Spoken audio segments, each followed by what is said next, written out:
I took about a 3-month break from uploading on YouTube, and in that stretch of time, I still haven't even started raiding seriously again in ESO. A lot of people have been asking me if I quit the game and if I quit content creating, so I figured I'd make a quick video to explain. In short, no, I haven't fully quit, but I am kind of done. I have been taking a massive and much needed break from ESO and from content creating in general for a variety of reasons. But make no mistake, regardless of the external factors that has caused this break, ESO is without a doubt in the worst shape that I've ever seen it in. I've never been more pessimistic for its future, and that is the driving reason behind my break.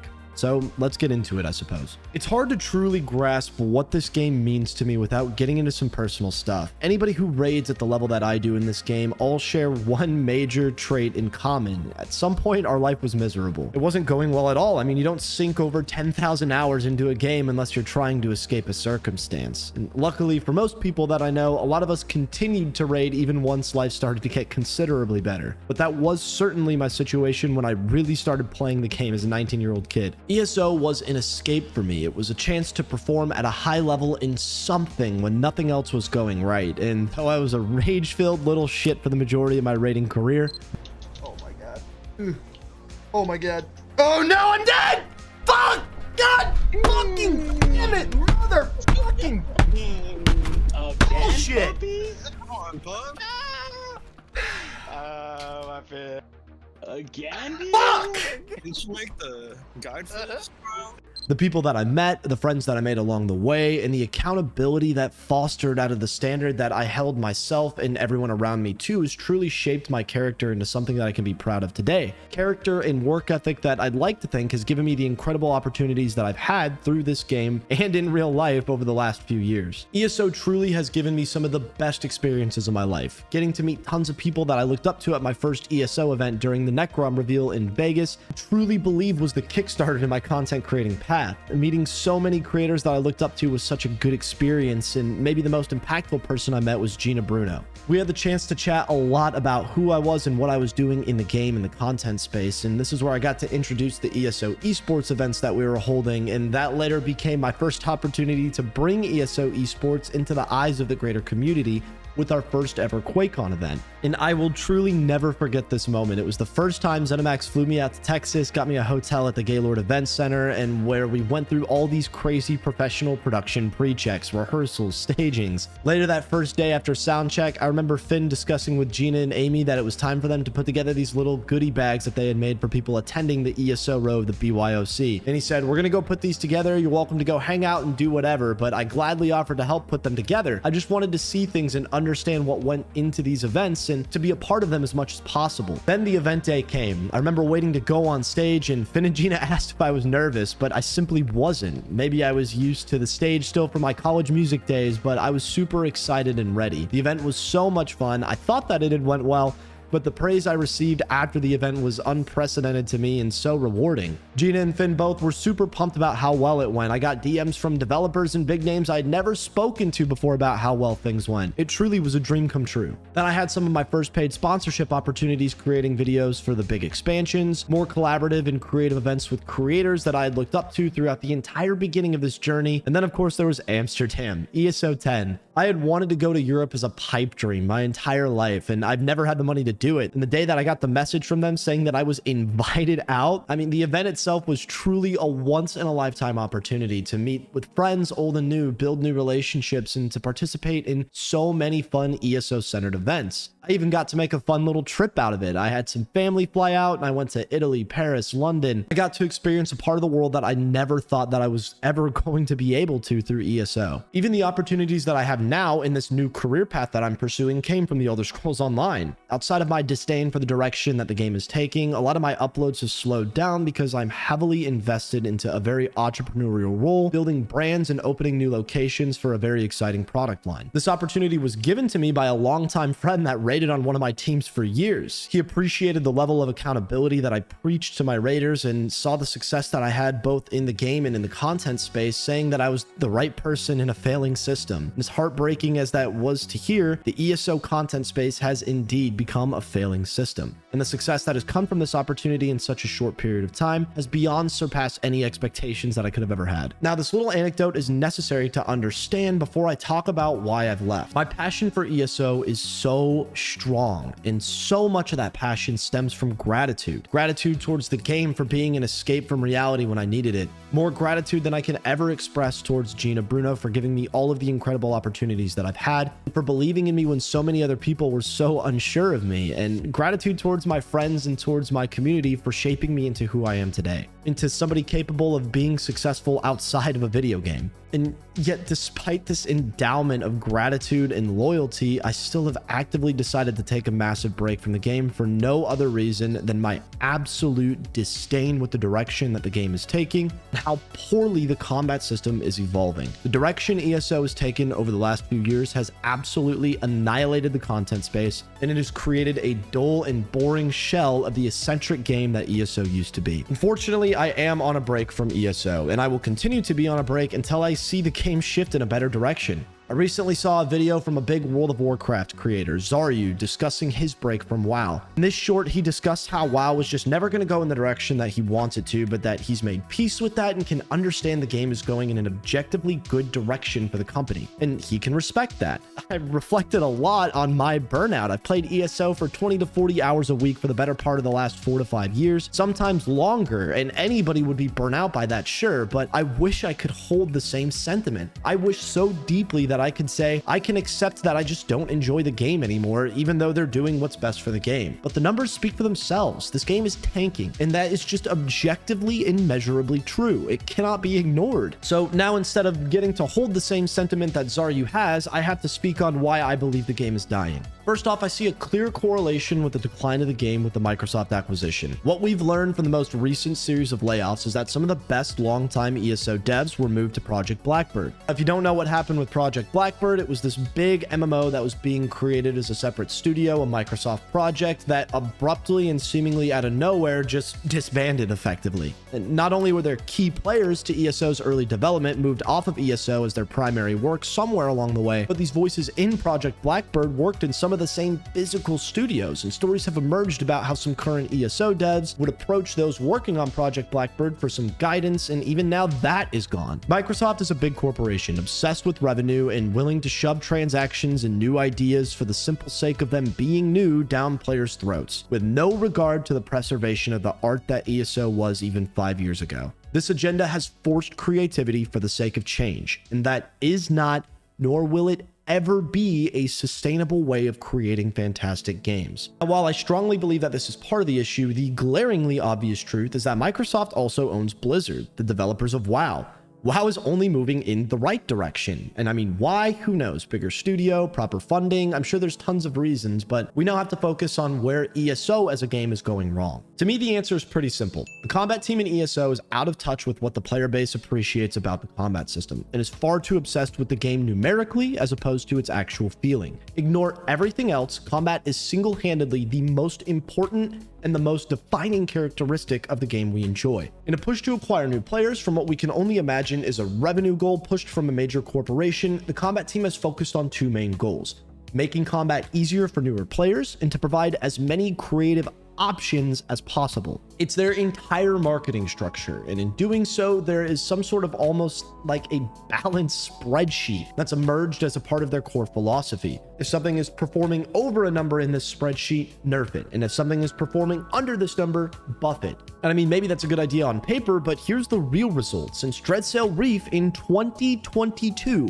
there has not been a more powerful set to emerge in endgame rating than Coral Riptide. Sets have gotten close, but nothing dominates. That means that we've been running the same meta sets for the last 3 years.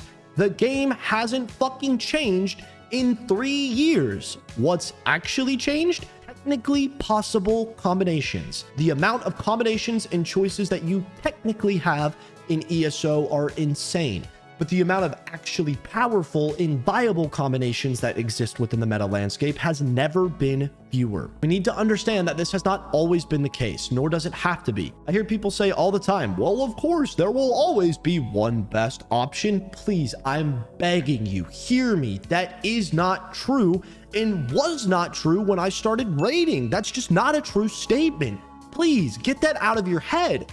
Sure, each spec has had its best iteration, but the amount of choices that you had existed on a much larger scale. At minimum, we used to be able to play mag or stam comps viably. In records, some were better in some pieces of content than others, and which comp was better depended on the trial. There used to be dot metas and non-dot metas, dual staff metas, dagger staff, dagger greatsword metas. There were so many choices, playstyle choices, things that actually influenced the order of sequence that you hit your abilities and the way that you planned your rotation. Now we don't get those choices. You get to play beam build if you like to do damage. The best sets that you use are either Onsel or Null Arca, which both require you to change your gameplay in absolutely 0 ways. There was a meta with Sororia that required you to plan your movement precisely to maximize damage. If you lost stacks, you tanked damage, and maintaining stacks required extra rotational adjustments outside of simply casting abilities and managing timers. I mean, by the way, Onsel is only meta because 5 years later, sustain is still a combat feature that the devs insist on emphasizing. Riptide is a stronger set. It's just not possible to consistently use, despite it being a trial set from 2022 that has the most powerful modifier in the game. You can slightly change your subclass spec depending on comp here and there, but what really changes? Buffs, crit damage, and penetration.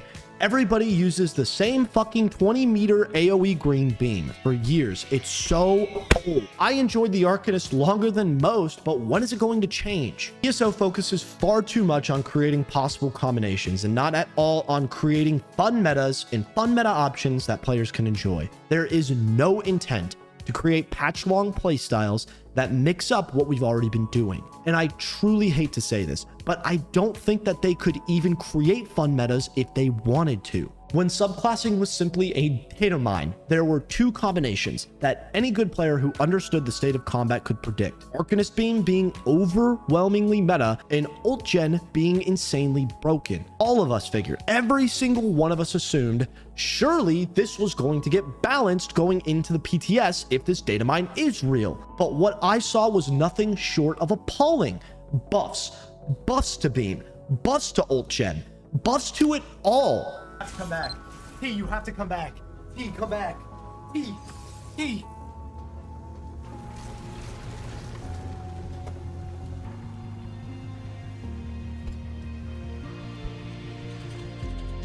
Okay, well, surely such a big change is thought out, right? I guess the damage spike is intentional. Fucking nope. Nerfs to all of it just 1 patch later. The only other explanation is to intentionally create 1 3-month window of massive damage increases to then nerf damage a patch later to give a small window of time for people to go crazy and blow things up for fun. That would then suggest a gross lack of understanding in the way rating and progressions work in this game, or suggest a complete disregard for endgame rating at all. This is somehow worse. I'd love to not think that this is the case, but both of these potential explanations suck. Please give me a better explanation as to what's going on here. I'm dying to hear it. What raiders want out of a raid scene is not complicated. Now, before I make this next statement, please understand, ESO should not mimic most of what WoW is doing systematically. Fundamentally, WoW understands that as a season progresses, a raid should get easier. Whenever a new raid comes out in this game, the fights are borderline impossible, only doable for the best players in the game. And this creates so much excitement for everybody surrounding their Race to Worlds First, an event spectated by truly millions of people, and B, a level of challenge that feels good for endgame players. The Race to Worlds First this tier required perfection. 2 weeks, over 400 pulls on the final boss alone. The first 1 to 2 months, roughly 25% of a tier being stupid difficult is a good thing. But as the season progresses, everybody's gear level naturally goes up. You unlock buffs for playing the raid that make you do more damage and take less damage from raid bosses in general. At the time of writing this, my team is currently at a 15% increase in damage taken and damage reduction to the new raid Manaforge Omega. We are a top 1000 guild. Our final boss that we're progging right now has gotten easier as of this last Tuesday. We are not the best players in the game, and had that raid never changed and God forbid followed the ESO model of getting harder, our team would have never cleared. And even at that, the structure of the raids is very approachable. 8 bosses, the first are generally very easy, the next 3 are a little tougher, and then the last 2 are very difficult. This means that even when the raid is at its most challenging, players can still step into the raid and progress to easier bosses without losing much morale. And I think that's the biggest thing. WoW understands player morale. WoW understands that sitting on one boss for weeks at a time is not fun for anybody. They give you the opportunity to increase your damage, which always makes the fight a little bit easier. Whether it's playing the game and doing dungeons to get a higher eye level, through vault or better pieces or upgrades, turbo week, or whether it's through actual raid reputation, killing bosses and as a result getting buffs, which by the way, you can kill the bosses on any difficulty. You can go into the easiest difficulty, kill 4 bosses, increase your raid reputation by 1 level for the week, and unlock the associated buffs. ESO's approach to raiding, however, consistently over the last 3 years is to release a new raid with a damage increase associated with the chapter to subsequently make a raid harder after the best players have already cleared it. I am one of those players and can see that that is insane. It comes with a damage nerf 3 months later. An average prog takes roughly 3 months in this game for good teams. Not for the best teams, but for good teams. The average good raid team takes 3 months to clear a trial. That's a good goal.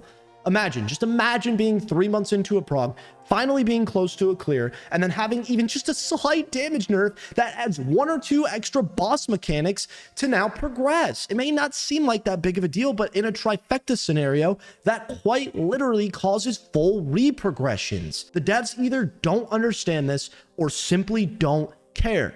And frankly, it's inexcusable at this point. It's so terrible to watch year after year after year. And maybe, just maybe, this would be excusable if they gave us other reasons to play ESO.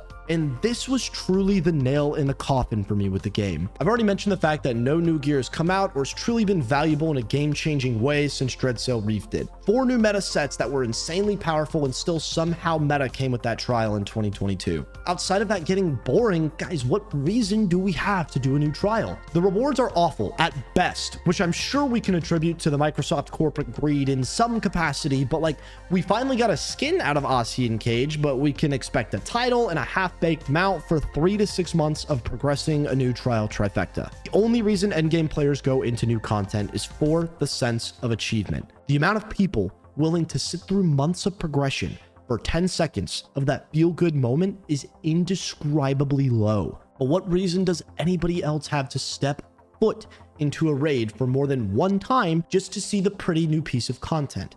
There's nothing to gain out of a raid. ESO players for years have complained about the lack of rewards, but what I don't think the player base has vocalized well enough is that we don't just want cool cosmetics, we want cool toys. Regardless of the build that you choose or create, everybody loves to put in a little work to make their character feel more powerful, just a little bit.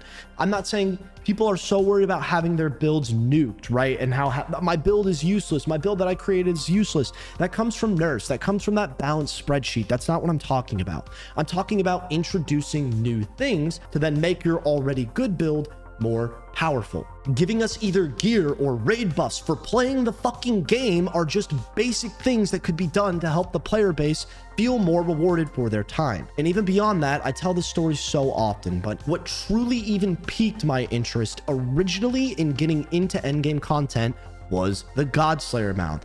It wasn't just another cool mount, it was revolutionary. It was the first mount with effects, and the only way to get it was by doing something impossible. Many people try, many people quit, but the more total people that at least give it a shot, the more people that would fall in love with endgame raiding the way that I did. In fact, at some point in its lifespan, ESO just stopped innovating its endgame altogether. Not just raiding, serial updates ceased to exist, Overland became exceptionally dull and easy. Truly every area of endgame in ESO, minus maybe housing, has been left uncultivated. Remember just a few years ago when Maw was the most insanely difficult piece of content to ever touch the game, bar none. Then remember when Halls of Fabrication came out and somehow one-upped that with 2 more bosses. Then remember when they completely changed everything up in Vast for the first mini trial, fighting 3 bosses at the same time, and then we got another mini trial but fighting 4 bosses at the same time. It was somehow even crazier. Then we had another full trial, Sunspire, with an impossible trifecta achievement that gave us our first trial where each boss had its own hard mode. Then we got another trial where each boss had its own hard mode. Then we got another trial where each boss had its own hard mode. And another, and another, and another, and another. Lucent Citadel has a unique fight at least, which is cool, But ultimately, ESO stopped innovating at some point in the trajectory. The game has dulled itself in both content, but far more evidently in combat. In the name of making things easier for newer players, ESO has killed itself for hundreds of thousands of players that enjoyed the game for what it was so long ago. ESO is not World of Warcraft. The game doesn't have 80 keybinds and it doesn't need dulled down.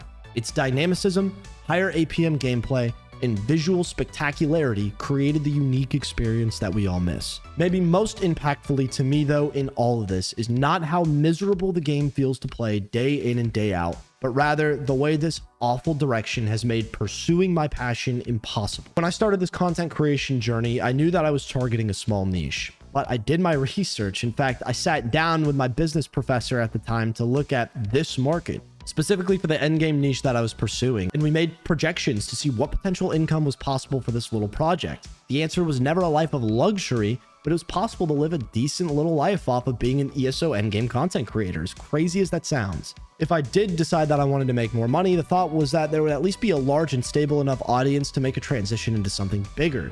Seriously, around the time I was starting, there was the potential to make 14 different build guides, one for each class, mag and stam, that you could get 20 to 50k views on average for a medium-sized channel, 100k if it was a super popular spec. That's a projection of about 350 to 500k views on build guides alone in a 3-month window of a typical ESO patch, not even including things like trial guides, damage guides, update videos, etc. If you can average 300k views a month with all of these things combined, that's anywhere from about $2,500 to $3,000 a month. Combine that with maybe 2k a month in Twitch revenue, maybe a solid stable Patreon coaching service, get a solid website up that generates a little bit of extra ad revenue. It truly was possible, even for my very small niche. The aspect of my content that I was going to use to separate myself from others was detail. I made detailed guides like nobody else that didn't focus on finding a good build, but focused on the meta. I taught players how to play their class at a high level, and it was working for a while. I even went full time for a couple of years with some success. But as time got on, it just got worse and worse and worse and worse. Look at the Twitch category for ESO. It's more than unsustainable. Unless you make the now very niche content for this game that does work. My first video to ever hit 100,000 views was a heavy attack Sork video. I put such little effort into that video. It was 12 minutes long. I pulled the build from a vast log from some group just messing around in content. Most creators would think to themselves, that's perfect. I have a replicable cash cow, but I was devastated. I have so much content that's so much better, both in terms of information and production, but the player base that would have cared no longer plays the game. I can either be miserable making content for ESO that I don't want to make, or be miserable trying to struggle making content that I want to make.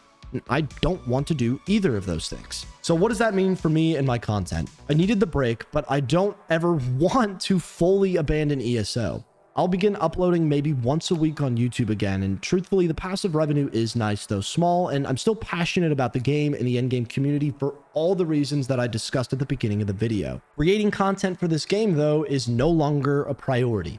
I don't know that it ever will be again. As far as playing the game goes, unless one of my score pushing teams come back, and I mean TSN or Eternal Reincarnated, I probably will not be playing ESO in the near future. And even then, I won't raid with those teams if they conflict with my new WoW raid schedule. And with that, I have begun investing what little free time I do have into World of Warcraft. Unfortunately, I enjoy playing games competitively, and if I'm going to get good at something, I'm at least going to put energy into a scene that is competitively worthwhile. I'm good at MMOs, so I'll play the most competitive MMO out there until I'm one of the best. I stream 2 to 4 days a week depending on work, and I will continue to do so as it works for my schedule. We're currently 7 of 8 Mythic, and I'm parsing very well on Arcane Mage, focusing on trying to place as high on the ranks as I can this season, to hopefully be prepared to begin making video content for WoW on a new channel that I'll announce soon when Midnight comes out, while still uploading ESO content to this channel occasionally. I will not ever abandon ESO completely, but it's time for me to begin moving on in some capacity if ESO is going to continue making terrible decisions year after year. Make no mistake, that is an indescribably heartbreaking statement to make.